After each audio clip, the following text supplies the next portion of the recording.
그런데 일부 야당 의원들의 무분별한 증인, 참고인 신청을 보면 참으로 개탄스럽습니다.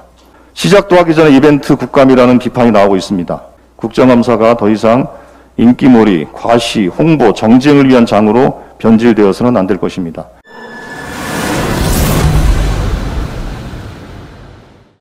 추석 연휴가 지나면 2020년 국정감사가 시작됩니다. 코로나19 극복이라는 어려운 여건에서 진행되는 국정감사입니다. 정부 공직자와 공공기관 관계자, 의원과 보좌진 모두 밤낮을 잊은 채 치열하고 진지하게 준비하고 있습니다. 21대 국회의 첫 번째 국정감사입니다. 20대까지의 잘못된 국정감사의 관행을 탈피해야 합니다. 국정감사는 국정 전반에 대한 평가와 점검, 감사가 중심이 되어야 합니다. 국회는 행정부를 대상으로 질문하고 행정부의 잘못에 책임을 물어야 합니다. 국정감사는 마치 행정부에 대한 종합 건강검진과 같습니다. 그런데 일부 야당 의원들의 무분별한 증인, 참고인 신청을 보면 참으로 개탄스럽습니다. 제가 간사로 있는 과방위에서 국민의힘 황보승 의원은 처음에 EBS 캐릭터 펭수를 증인으로 신청했습니다.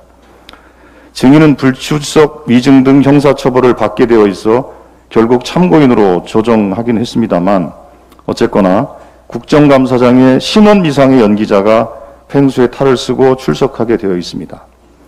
물론 이것도 제가 협상하는 과정에서 EBS 측의 그 판단에 맡기겠다라는 단서를 달았습니다.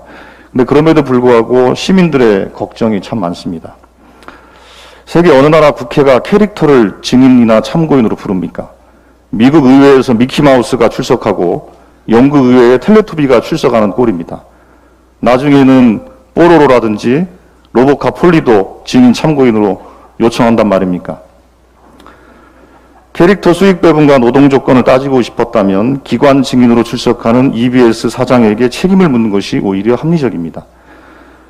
참고인 펭수에 대한 국회 출석 요구를 철회할 것을 공식적으로 요청합니다.